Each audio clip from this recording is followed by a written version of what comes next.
My name is Diana. I'm 32, and I run operations for a restaurant group that seats 3,000 people a week across 4 locations. I know how a check moves from kitchen to table the way most people know how to tie their shoes. So when my parents called after 3 years of total silence and invited me to dinner to make amends, I should have asked one question before I said yes. Who's really at that table? I didn't ask. I drove 40 minutes to the Belvedere, walked through the front doors, and found 16 members of my family already seated around a long table covered in lobster tails, Wagyu steaks, and a $400 bottle of Bordeaux they'd started pouring before I pulled into the parking lot. My father looked up from the head of the table, smiled, and said what I'd spent my whole life earning. "You're paying, right? You owe us that much." He thought he'd cornered me. He hadn't counted on the 2 sentences I was about to whisper to our waiter, or on what his own credit card was about to tell the entire family 15 minutes later. Welcome back to Calm Drama Stories, where ordinary people face impossible family moments and walk out with their dignity intact. If you've ever been the one expected to pay, to fix, to stay quiet, this story is for you. Drop a comment and be sure to subscribe. But let me back up a few weeks. Before the dinner. Before the parking lot full of cars I recognized. Before my father tried to hand me a bill the size of a mortgage payment. I need to tell you who I was the morning the invitation arrived, because that's the version of me they were counting on, and the version I'd already stopped being. I manage 4 restaurants. Not own. Manage. I built my way up from bussing tables at a steakhouse in Knoxville when I was 17, still smelling like fryer oil on the school bus the next morning, hostess at 19, server at 21, floor manager by 24, regional operations director by 30. I'm not rich. I have a 2-bedroom condo that's paid off, a retirement account I never touch, and exactly 1 indulgence: sparkling water. Still or sparkling, that's what I order when I eat out. Every single time. My staff thinks it's a quirk. It's not. When you grow up paying for everyone else's steak, you learn to keep your own tab small enough to walk away from. That morning, I was in my office reviewing a vendor contract for imported olive oil, the kind of Tuesday that makes you forget not everyone's life runs on spreadsheets and pars. My phone buzzed. I glanced down and felt something cold settle behind my ribs. 3 years of silence, and there it was. A notification from the group chat I'd been removed from the day I became the family's villain. Family had added me back. I stared at that notification for a full minute before I opened it. Family, the little red heart emoji my mother had picked out 6 years ago when she created the group, back when it was used for sharing Thanksgiving recipes and photos of Brooke's dog. I hadn't seen that heart in 3 years. The chat history was clean. Nothing above my mother's newest message, which meant they'd either cleared it or, more likely, they had a second group without me the whole time. Mom's message was warm, careful, almost rehearsed. She said she and Dad had been doing a lot of reflecting and wanted to invite me to dinner at the Belvedere to start healing as a family. Just the 4 of us, she wrote. Her, Dad, me, and Brooke. A small dinner, a fresh start. Then a second message, 30 seconds later, with the line that should have told me everything. Family takes care of family, sweetheart. It's time we remembered that. Family takes care of family. She used to say that when I was 19, and she needed my server tips to cover the electric bill. She said it when I was 23, and Dad needed a cosigner on the truck. She said it when Brooke's first apartment fell through and I quietly paid the deposit.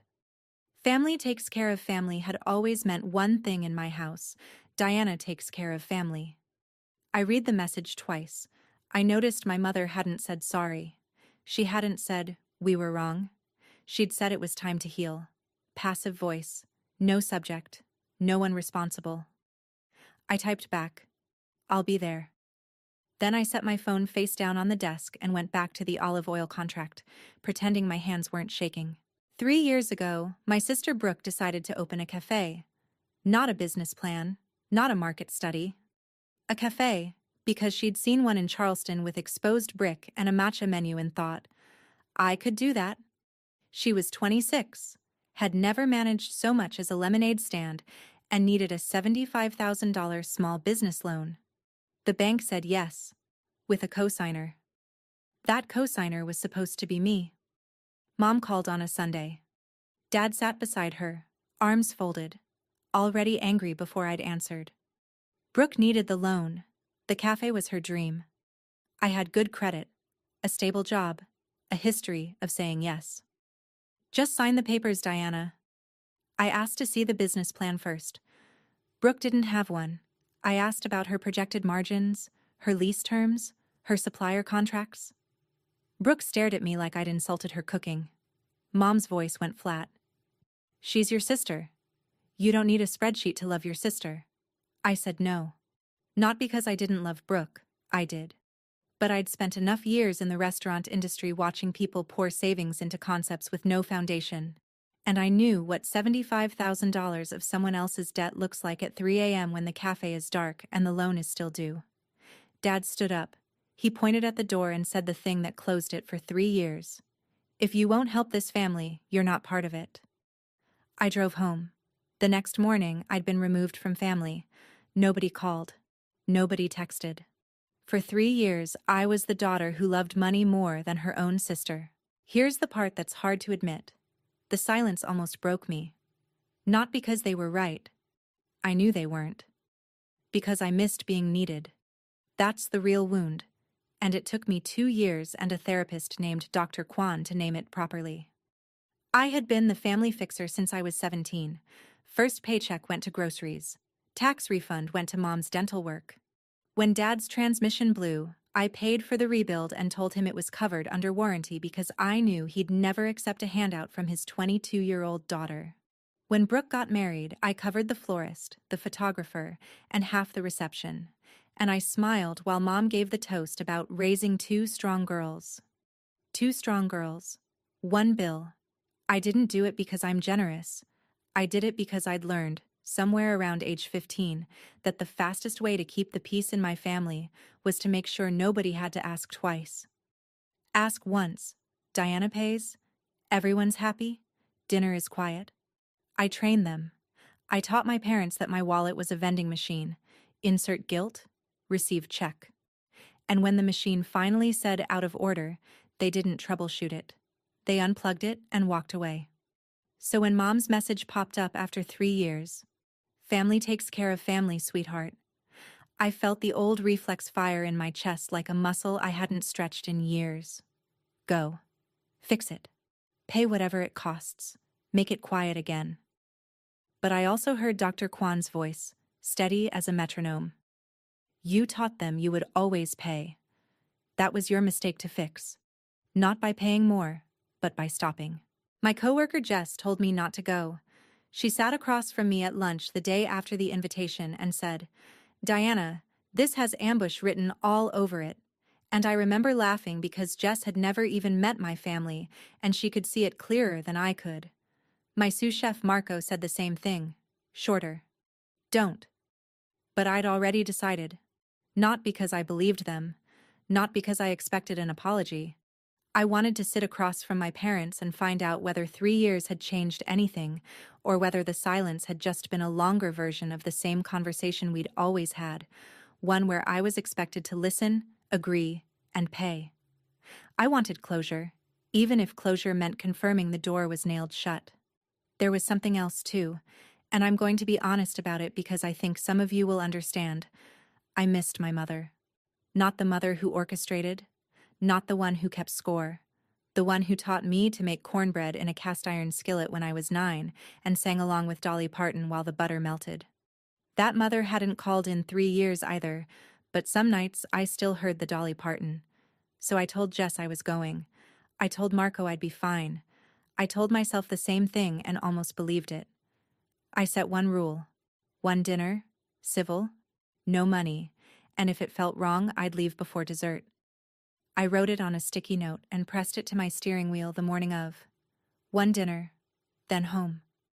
That sticky note was still there when I pulled into the Belvedere's parking lot and counted the cars. I dressed simple on purpose. Black slacks, a gray blouse I wear to vendor meetings, flat shoes. No jewelry except the small silver watch I bought myself the year I made regional director. Not because I wanted to impress anyone, but because I'd earned it and it kept good time, and that felt like enough. I didn't want to walk into the Belvedere looking like I was performing. My family already thought I flaunted my success. The truth was, I drove a 9-year-old Honda and meal prepped on Sundays like half of America. The drive took 40 minutes. I played no music. My hands stayed at 10 and 2. Somewhere around the highway merge, my stomach started to tighten in a way I recognized. The same feeling I get when a walk-in cooler fails on a Friday night, and I know the next 6 hours are going to hurt. Instinct. My body knew something my brain was still negotiating with. I almost turned around at the exit ramp. Almost. But I thought about that cornbread, and I thought about Dr. Kwan's voice, and I kept driving. The Belvedere sat at the end of a strip of shops I hadn't visited in years. The expensive side of town, the kind of place where the parking lot is landscaped and the hostesses wear all black. Dad's truck was in the 3rd row, Mom's sedan next to it. Fine. Then I saw Aunt Linda's white Buick, Uncle Greg's SUV, Brooke's hatchback with the bumper sticker from the cafe that had closed 11 months after it opened. 3 more cars I recognized. 2 I didn't. My stomach dropped before I even opened the door. Just the 4 of us, Mom had written. I counted 9 vehicles. I sat in my car for 2 full minutes, engine off, hands on the wheel, reading that sticky note. 1 dinner, then home. The smart thing would have been to reverse out of the lot and drive the 40 minutes back to my condo and eat leftover soup, and never think about the Mayfield family reunion I hadn't been invited to, or apparently had been invited to without being told the guest list. But I got out. I straightened my blouse. I locked the car and walked toward the entrance because I was 32 years old and I'd spent 3 years learning how not to run, and I was not going to start running again in a restaurant parking lot on a Thursday evening. The front doors were heavy glass with brass handles, the kind that whisper, "Entrees start at $42," before you even see a menu. Inside, the lobby smelled like rosemary and warm bread and money. A hostess in a black dress smiled and checked her screen. "Mayfield?" I nodded. She nodded back. "Your party's already seated." She said it the way hostesses say things when they've been dealing with a large group for an hour and are trying very hard not to look stressed. I recognized the expression. I'd worn it myself 1,000 times. She grabbed a menu, just one, and led me toward the back of the dining room. I could hear them before I could see them. Laughter, clinking glasses, my Aunt Linda's unmistakable cackle cutting through the murmur of every other table. 1 dinner, then home. I turned the corner and saw the table. 16 chairs, every single one filled except the one at the far end, directly across from my father. The table stretched the entire length of the private dining alcove.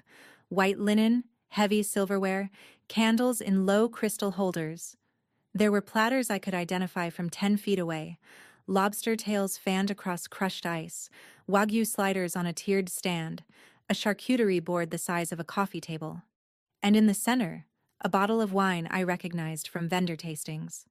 A 2016 Saint-Emilion Grand Cru, retail around $400, already half empty. They'd been here a while. They'd been ordering hard. The hostess paused at the edge of the alcove and glanced at me with a look that translated perfectly across every restaurant I've ever worked in. "Good luck." Then she leaned closer and said quietly, "Your father put a card down to hold the reservation, just so you know. We require one for parties over 12. I filed that sentence the way I file every operational detail. Silently, completely, permanently. His card was on file. He'd secured the table. And yet, somehow I already knew the bill wasn't supposed to land on him. My mother saw me first. She stood up with both arms open and every head at the table turned. "Diana. Oh, sweetheart, look at you." Applause. Actual applause, like I was a returning soldier and not the daughter they'd ghosted for 1,000 days. Uncle Greg whistled. Aunt Linda dabbed her eyes with a cloth napkin. Brooke raised her wine glass and smiled the kind of smile that has teeth, but no warmth.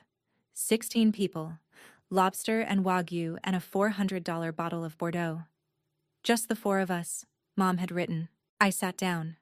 What else do you do when 16 people are watching you and the chair is already pulled out and a waiter is pouring water into your glass before your purse hits the floor?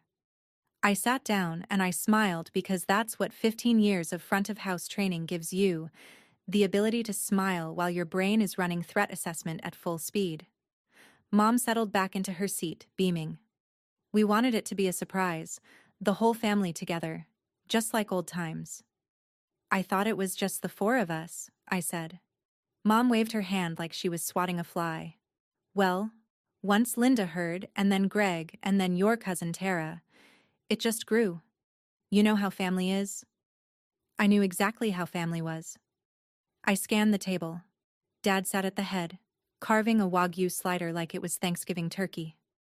Brooke sat to his left, phone in one hand, wine in the other, scrolling something I couldn't see. Aunt Linda and Uncle Greg anchored the middle. Cousins I hadn't spoken to since a Thanksgiving 5 years ago filled the rest. Tyler, Megan, Jake, 2 wives I'd met once, and Aunt Linda's neighbor who I'd never seen before in my life, but who was apparently eating lobster on whatever occasion this was. The wine was flowing. The platters were half demolished. They'd been here at least an hour before I arrived, and they'd ordered everything on the menu that didn't require a second mortgage. Mom leaned across and squeezed my hand. See? Family takes care of family. There it was again. The same 5 words, delivered with the same warm packaging, aimed at the same target. I squeezed back and said nothing. I was counting plates. My father is the kind of man who orders for the table. Not asks. Orders. He waved the waiter over, a young guy barely out of his teens who looked like he was running on caffeine and anxiety, and rattled off additions without glancing at a menu. Another round of the lobster tails, 2 more Wagyu plates, and bring another bottle of that Bordeaux, the Grand Cru, the good one. He said, the good one, loud enough for the tables on either side of us to hear. Dad pulled his credit card from his wallet and held it between 2 fingers like a magician showing the audience a coin before the trick. Put it all on this, he told the waiter. We're celebrating tonight. The waiter, his name tag read Nathan, scribbled and nodded, and disappeared toward the kitchen with the look of someone who desperately wanted a smoke break. I watched my father tuck the card back into his wallet with a little pat, the way you pat a dog that's performed well. Something was off. I'd grown up watching Dad argue over the price of a muffler. I'd seen him return a shirt because the sale tag was missing. Raymond Mayfield did not order $400 bottles of wine. He did not wave credit cards like flags. This was a performance, and it was aimed at me. Look how well we're doing, Diana. Look how little we needed you. Except the car in the parking lot was the same truck from 5 years ago with a dent in the rear quarter panel he'd never fixed. And Mom's handbag, the Coach purse she'd carried since I was in high school, sat on the chair beside her with a cracked strap held together by a safety pin. They were performing. I just didn't know the price of admission yet. The small cuts started around the second bottle. Aunt Linda leaned across Uncle Greg and said, "Must be nice, running all those fancy restaurants while the rest of us clip coupons." She laughed when she said it, the way people laugh when they want you to know they're serious. Cousin Megan asked if I ever felt guilty living so well while my parents were going through a rough patch. I didn't know about a rough patch. Nobody had told me about a rough patch. Brooke, without looking up from her phone, added, "She wouldn't know. She hasn't been around." Each comment landed with the precision of something rehearsed, not scripted exactly, but aligned, the way a choir finds the same note without a conductor. They'd been talking about me, about my absence, my money, my life. And they'd arrived tonight with a shared understanding of the story. Diana left. Diana has plenty. Diana owes. Aunt Linda delivered the thesis statement. She reached across the table, took my hand like she was comforting me at a funeral, and said, "Family doesn't keep score, dear." I almost laughed. Family doesn't keep score. This from a woman who once stopped speaking to her own daughter-in-law for 6 months over a Thanksgiving seating arrangement. I didn't laugh. I pulled my hand back gently and picked up my glass. Sparkling water. The only thing in front of me. The only thing I'd ordered. The contrast was almost funny. 16 people swimming in lobster and Bordeaux, and me with a glass of San Pellegrino sitting at the end of the table like a designated driver at a bachelor party. Nathan, the young waiter, passed behind me and I caught his eye. "Just the water tonight?" he asked, quiet. "Just the water," I said. He nodded like he understood something I hadn't said out loud. Let me tell you about Nathan. He was maybe 19 or 20, built thin the way restaurant kids are before they learn to eat between rushes.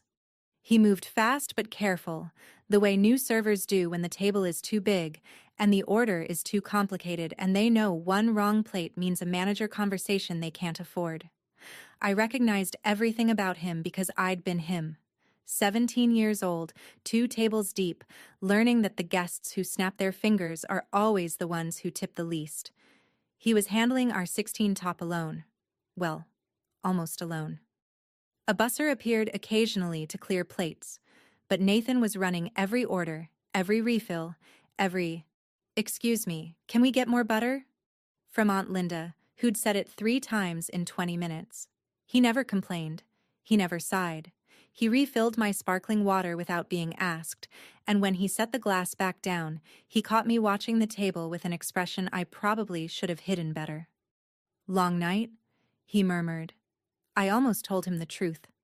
Instead, I just said, "You're doing great." He blinked, startled, like he'd forgotten customers could say that. Then he straightened up about half an inch taller and moved on to Uncle Greg's refill. I watched him go and thought about the version of me that used to carry 4 plates up her forearm and cry in the walk-in freezer on the hard nights. That girl had no idea she'd end up on the other side of a table like this, sitting across from the family that made her into a fixer and a funder, being asked without being asked to write one more check. But she'd understand what I was about to do. She'd understand it perfectly. I excused myself to the restroom around the 40-minute mark. I needed 2 minutes without Aunt Linda's commentary and a door I could lock. The Belvedere's restroom was the kind with cloth hand towels and lavender soap and a full-length mirror that made you look slightly better than you felt, which was a neat trick considering I felt like I was digesting glass. I turned on the faucet, pressed cold water against my wrists the way you do when you need your heart rate to cooperate with your brain. Then I saw it. A phone on the edge of the marble countertop, screen still lit, case covered in daisy stickers. Brooke's phone. She must have come in before me and left it when she got distracted. Brooke left things everywhere. It was one of the few traits we shared. I didn't plan to look. I want to be clear about that. But the screen was bright, and the notification banner at the top was from a group chat I'd never been added to, and the preview text was enough to stop my hand mid-reach for the paper towel. The group was called Dinner Plan. 3 members, Mom, Dad, Brooke. The latest message, sent 4 days ago, was from Mom. The preview showed the words I can still recite from memory. "Don't tell Diana it's everyone. She won't dare." The message cut off at the banner's edge. My pulse was steady. My hands were dry. I picked up the phone the way I'd pick up a vendor invoice that didn't add up. Not angry, not surprised, just confirming what the numbers already told me. I scrolled up. The full message read, "Don't tell Diana it's everyone. Once she's there with the whole family watching, she won't dare say no. She never could handle a scene." Below it, Dad had replied, "Just make sure she sits at my end. I'll handle the ask." Brooke's contribution, timestamped 2 minutes later. "Order the good stuff before she gets there. Once it's on the table, she can't exactly send it back, LOL. I kept scrolling. 3 weeks of messages. Mom coordinating our SVPs. Linda's in, Greg's in, Megan says yes if there's wine. Dad, quieter, mostly logistical. Parking, reservation time, how to frame the invitation so it sounded casual. Then the messages that turned my stomach cold. Mom, 10 days ago. The bank called again Thursday, we need to figure out something before June. Dad, Diana can cover us through spring. She's got more than enough. And the one that hit like a bag of gravel dropped from a shelf. Mom again, 8 days ago. It's not asking for money. It's letting her back into the family. She should be grateful we're even giving her this chance. Grateful. They wanted me to be grateful. for the privilege of being tricked into a 16-person dinner at a restaurant I couldn't have picked for myself, so I could pay a bill I didn't order, to solve a crisis nobody told me about, for a family that cut me off when I said no the last time. I set Brooke's phone back on the counter, screen down exactly where I found it. I washed my hands. I looked at myself in that flattering mirror and I thought, I know what you're doing. I know what this costs. And for the first time in 15 years, I am not going to pay it. I stood in that bathroom holding the truth in both hands, and the strangest part was how calm I felt. Not numb, not angry, just clear, the way a kitchen goes quiet right before a dinner rush, everything in position, nothing wasted, every station ready. If you've ever found out you were loved for what you could provide and not who you are, you know exactly how cold that tile floor felt under my shoes. Stay with me. Subscribe, because what I did next, I planned in the time it takes to dry your hands. I walked back to the table with the same expression I wear when a health inspector arrives unannounced. Pleasant, unreadable, fully operational. Nobody noticed anything different. Aunt Linda was telling a story about her neighbor's divorce. Uncle Greg was working on his third lobster tail. Brooke had reclaimed her phone from the restroom and was scrolling again, oblivious. But I noticed things now that I hadn't before, or hadn't let myself see. Mom kept glancing at Dad's wallet on the table, quick little flicks of her eyes like she was checking a countdown. Dad's laugh was half a beat too loud, the way people laugh when they're nervous and covering it with volume. The wine bottle, the second one, was nearly empty, and nobody had suggested slowing down. Because why would they? They weren't paying. I was paying. That was the whole point of the evening, and every lobster tail, every Wagyu slider, every pour of that $400 Bordeaux was another brick in the wall they were building around me, high enough that I couldn't climb out without making the scene I'd spent my whole life avoiding. I started asking questions. Casual ones, the kind you ask when you're catching up after 3 years, and not the kind you ask when you already know the answers and you're watching people lie. How's the cafe, Brooke? Brooke's wineglass paused halfway to her mouth. Oh, we closed. Market just wasn't there. She said it fast, like pulling off a bandage she'd rehearsed removing. That's too bad. How long did it last? 11 months. Mom jumped in before the silence could settle. Brooke's exploring other options. She has so many talents. I nodded. Then I turned to Dad. How's the contracting business, Dad? Still doing the commercial builds? Dad's jaw tightened for half a second. A tell I'd cataloged before I was old enough to drive. Between projects right now. Economy's been tough. You know how it is. I did know how it was. I knew because I'd just read, "The bank called again Thursday," on his wife's phone 10 minutes ago, and because the dent in his truck was still there, and because the man who'd ordered 2 rounds of lobster and a $400 bottle of wine was sitting across from me performing Solvency the way a community theater actor performs Shakespeare, loud, committed, and entirely unconvincing to anyone who's seen the real thing. I just nodded and let them keep talking. People tell you everything when they think you're the bank. They told me about the kitchen renovation they'd put on hold, about the vacation they decided to skip this year, about how things have been a little tight, but nothing we can't handle. Every sentence was a window into a house I could now see was on fire, and they were all standing on the lawn pretending the smoke was barbecue.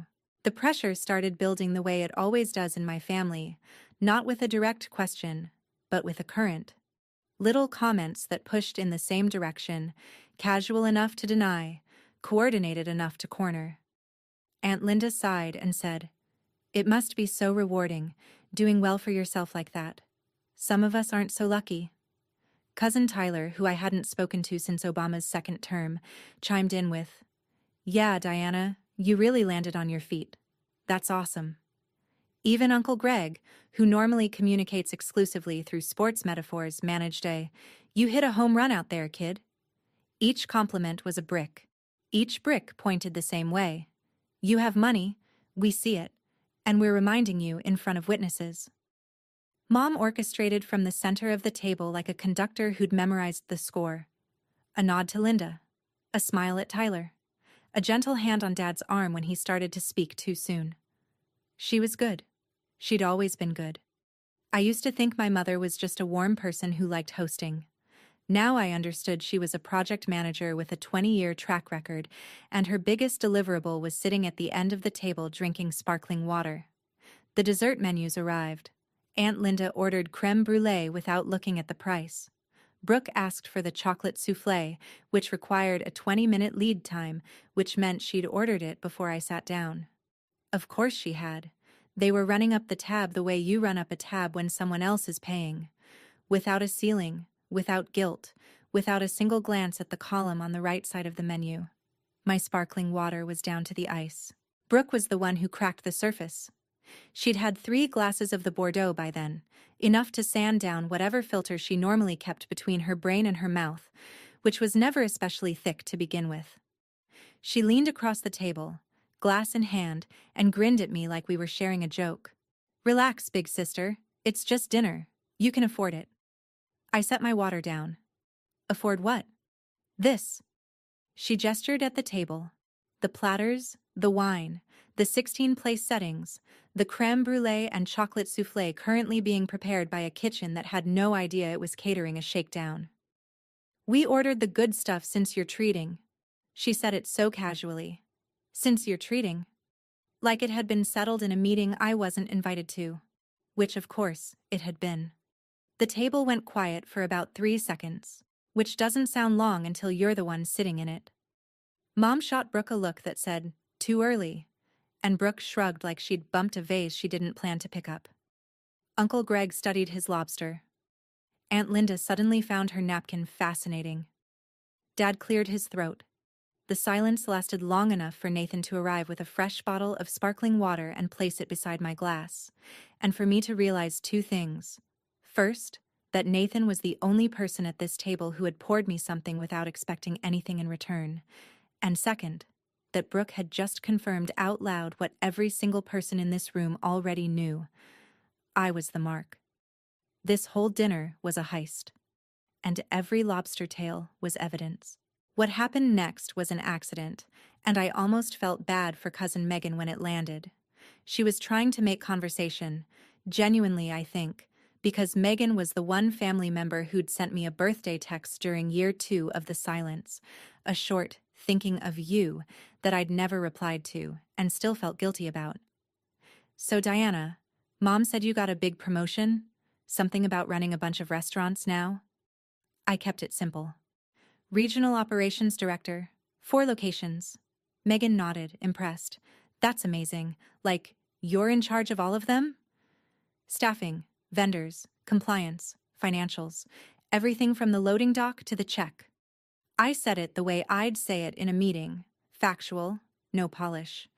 But the word financials landed on that table like a rock through a window.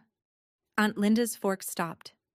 Uncle Greg looked up from his plate for the first time in 10 minutes. Brooke's scrolling thumb froze.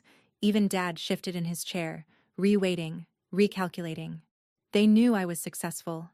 They'd built their entire evening around the assumption that I was successful enough to pay. But hearing it, the scope, the authority, the specificity of what I actually did, was different from assuming it. They'd pictured me as a well-paid waitress who'd gotten lucky. They hadn't pictured someone who could read a P&L statement faster than they could read a menu, who managed vendor contracts worth more than their house, who knew exactly, down to the cent, what 16 lobster tails and 2 bottles of Grand Cru Bordeaux cost before the check ever arrived. The table recalibrated. I could feel it happening, like a change in barometric pressure. The power hadn't shifted yet, but it had loosened. Dad waited until dessert. He was strategic about it, I'll give him that. The soufflé had arrived, the crème brûlée was cracked, and the second bottle of Bordeaux was upside down in the ice bucket. The table was warm and full and slow with sugar and wine, and every face was soft with the particular satisfaction that comes from a meal you didn't pay for and don't intend to. Dad set down his fork. He folded his hands on the edge of the table, a gesture I'd seen him make before signing contracts, before delivering speeches at Thanksgiving, before telling me at 23 that he needed a co-signer just this once. He looked at me. Not unkindly, not cruelly, with the particular expression of a man who believes he's being reasonable. "Diana," he smiled. "You're paying, right? You owe us that much." 5 words. You owe us that much. 16 people heard them. Nathan, refilling Aunt Linda's coffee behind me, heard them. The couple at the next table, pretending not to listen, heard them. My mother nodded. My sister smirked. My aunt reached for another pat of butter like the matter was settled. You owe us. 3 years of silence, and not one person at that table had said they were sorry, or that they'd been wrong, or that they'd missed me for any reason other than my credit limit. You owe us that much. I looked at my father across a table covered in the wreckage of a meal I hadn't ordered, surrounded by a family I hadn't been told was coming, holding a glass of water I'd poured myself, and I felt something I hadn't expected. Relief. Because the decision I'd been afraid to make had just been made for me. I didn't answer right away. I've learned that silence does more work than words in a room full of people who are used to being agreed with. 3 seconds. 5. The kind of silence that makes a table of 16 people shift in their chairs and reach for their water glasses and suddenly remember they have something interesting to look at on the wall behind you. For 15 years, I'd paid so no one would make a scene. I'd picked up every check, co-signed every loan, covered every deposit and every dental bill and every florist invoice, because the cost of saying no was a room exactly like this one, full of staring, expecting faces, full of the unspoken understanding that Diana's love was measured in dollars and Diana's silence was purchased with compliance. 15 years, thousands of dollars, and the price of admission to my own family had just been announced to the room at roughly $80 a plate, plus wine, plus lobster, plus the particular tax that comes with being the child they only call when something needs funding. I looked at my father's hands, still folded, still steady. I looked at my mother's eyes, still warm, still performing. I looked at Brooke, who was already scrolling again because as far as she was concerned, this was decided. I looked at Nathan, standing by the service station, watching with the careful attention of a young man who knows something important is happening at his table but isn't sure what. Then I looked at my sparkling water, half full, catching the candlelight like a small, quiet promise I'd made to myself. I put my napkin on the table.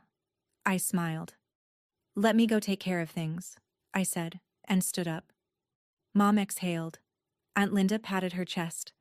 Dad unfolded his hands. Every single one of them thought I was going to pay. Here's the thing, 15 years behind a host stand teaches you. The person who controls the check controls the room.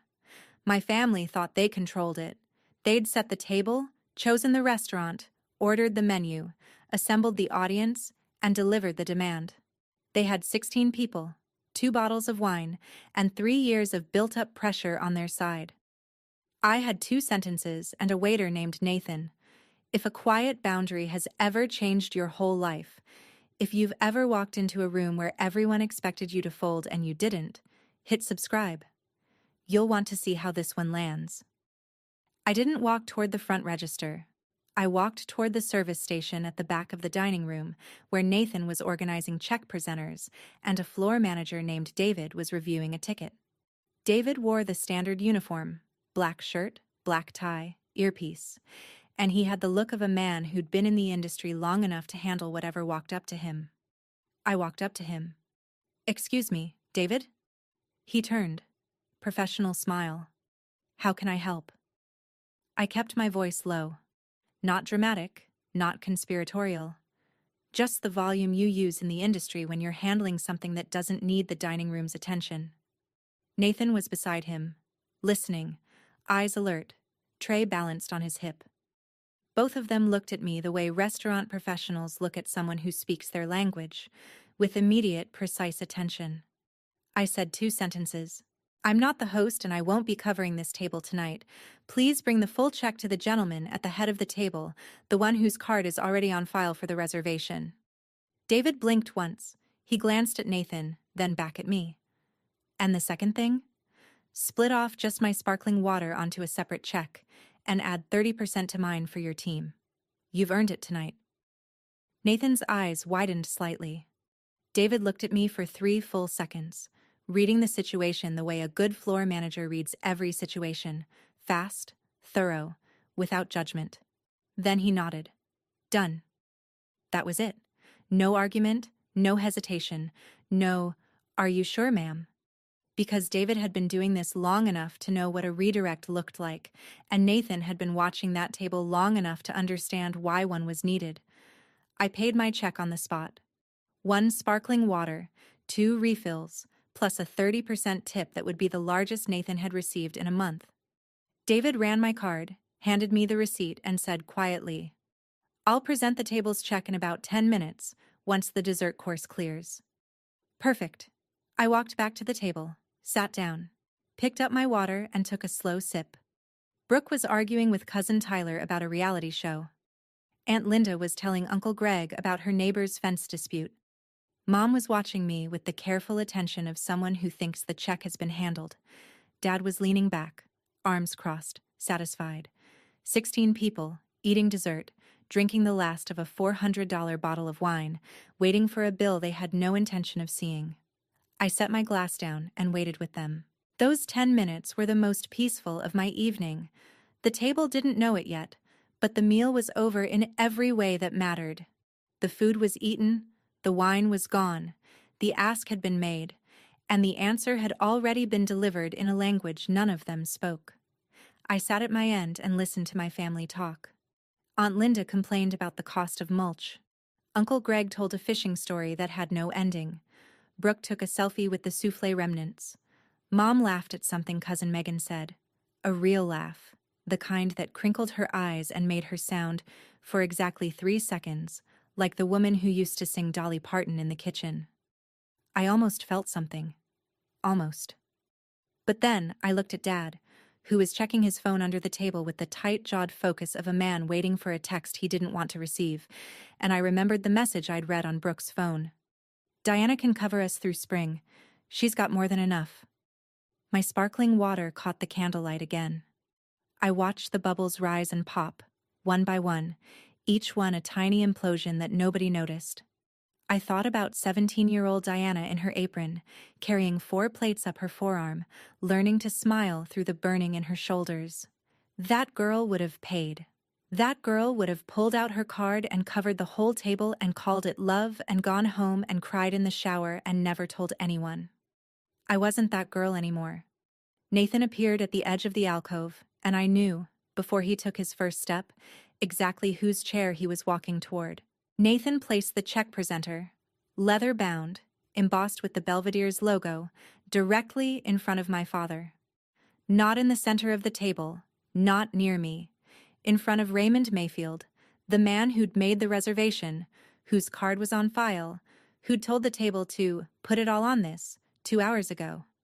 The table conversation died like a candle in a draft. Dad stared at the leather folio for 2 seconds. I could see him processing. The check was supposed to go to Diana. The check was supposed to go to Diana. The check is in front of me. Mom's eyes went wide. She looked at me, then at the check, then at me again, and for the first time all night her composure cracked enough to show the math running behind it. "Diana," she started. Dad recovered first. He was good at recovering. He'd spent 63 years never admitting he was caught off guard. He picked up the check presenter, opened it with a casual flick, and did not look at the total. He couldn't look at the total. If he looked at the total in front of 16 people, the performance would end.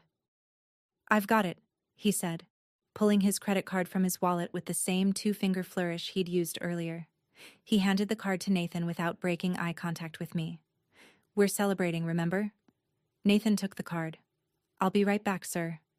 He said it gently, the way you say things when you know what's about to happen, and the person you're talking to doesn't.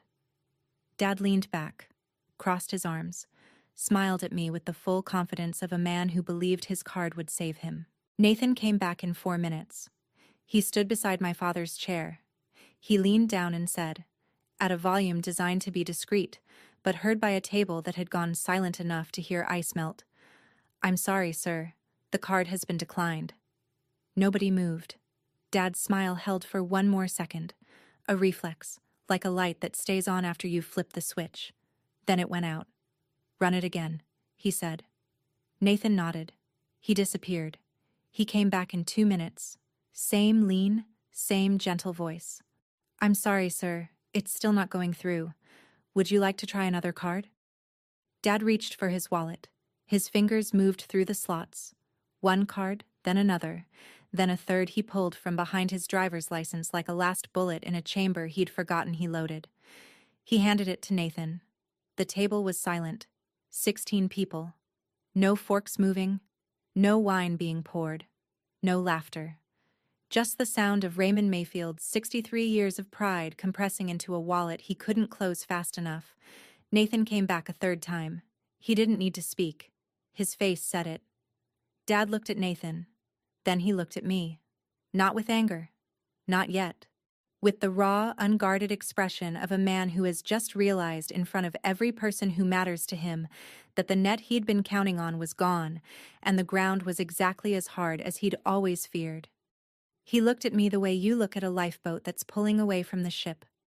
I picked up my sparkling water, took a sip, set it down. "I don't owe you." I never did. Dad's chair scraped back against the hardwood with a sound like tearing paper. "Diana." His voice was low, controlled, shaking at the edges. "What did you do?" "I didn't do anything, Dad. Your card was declined. That's between you and your bank." "You were supposed to—" He stopped himself, but not fast enough. The sentence hung in the air, unfinished, visible to everyone. "You were supposed to pay." Mom started crying. Not the quiet kind, the performative kind, the kind with gasps and dabbing and enough volume to recruit sympathy from adjacent tables. "After everything we've done for you, after I carried you, how could you sit there and—" "What did you do for me, Mom?" My voice was level. I didn't raise it. I didn't lean forward. I stayed in my chair with my hands around my water glass. "Tell me, in front of everyone, what did you do for me in the last 3 years?" Brooke slammed her hand on the table. "This is so typical. You always have to make everything about you." Aunt Linda reached for my arm. "Diana, dear, your father is clearly embarrassed. Can't you just—" "No." One word. I said it the way I'd say it to a vendor who tried to short my invoice. Clear, final, and without apology. Then Dad broke. Not with anger this time, with something worse. His voice dropped, and for one moment, one terrible, honest moment, he sounded like a man standing in a house with the lights turned off. "Diana, please. We're drowning." I saw him. I saw the scared man behind the performance, the father who'd lost his business and his pride and couldn't say it out loud until his credit card said it for him. I saw him, and I ached. Then he added, "And you'd let us?" And the ache stopped. Because even drowning, he was still reaching for my wallet instead of my hand. I stood up. Not fast, not dramatic. The way you stand when you've made your decision and you don't need the room's permission to leave. "Dad, I'm sorry you're struggling. I mean that. But this—" I gestured at the table, the empty platters, the upside-down wine bottles, the 16 faces watching me like I was the villain in a story they'd rehearsed all week. "This isn't asking for help. This is a trap. You didn't invite me to make amends. You invited me to make a payment." Mom's crying shifted into something harder. "That's not fair, Diana. We just wanted you back." "You wanted me back for what I could cover, Mom." I read the messages. "She can cover us through spring." The table went white. Brooke's face drained. Mom's hand flew to her mouth. Dad looked at the tablecloth. "If you need help, real help, I will sit down with you and a financial counselor and we will figure out a plan. No tricks, no audience, no lobster. But I'm not paying this bill. I didn't order it. I wasn't told about it. And I don't owe it to you. I don't owe you. I never did." Nobody spoke. I picked up my purse. I looked at my mother, and I said the last thing I would say to her at that table. "You always told me family takes care of family, so why was I the only one who ever did?" Then I walked toward the door, past the busser, past the hostess, past the heavy glass doors with the brass handles. Nathan caught me near the coat check. "Ma'am?" He was holding my receipt. "Thank you," he said. Quiet. Sincere. I touched his shoulder. "You're doing great," I told him again. Then I walked out. The parking lot was quiet. Thursday evening, warm air, cicadas starting up in the landscape trees that made the Belvedere look like it belonged somewhere more important than a strip mall. I sat in my car with the engine off and the window down and read the sticky note still pressed to my steering wheel. One dinner, then home. One dinner. I pulled my phone from my purse and opened the family group chat. The messages were already flooding in. Mom, Aunt Linda, Brooke, cousins I hadn't heard from in years, all of them typing at once. A cascade of exclamation points and accusations, and the particular kind of fury that only comes from people who've been caught. I didn't read them. I scrolled to the bottom, tapped Leave Group, and watched the notification confirm it. Diana has left the chat. I set the phone on the passenger seat. I started the engine, and I drove home in the same silence I'd driven there. Except this time the silence wasn't nervous. It was mine. The aftermath was quieter than I expected. No one called that night, or the next day, or the day after that. The group chat I'd left continued without me. I know because cousin Megan, the one who'd sent the birthday text, reached out separately a week later. "I just wanted you to know," she wrote, "that was the most honest thing anyone's done at a family dinner in 20 years. I'm sorry I was part of it." Megan was the only one who apologized. 3 weeks later, Brooke texted. Not to apologize. To ask if I could lend her first and last month's rent for a new apartment. I replied with the name of a financial counseling service and wished her well. She didn't respond. Through Megan, I learned the rest in pieces over the following months. Dad's contracting business had folded 18 months before the dinner. Bad bets on 2 commercial projects that went sideways. Mom had been covering minimums on 4 credit cards with a home equity line that was now maxed. The house went on the market in July. They moved to a smaller rental in a town 30 minutes south. Brooke took a job at a dentist's office answering phones. None of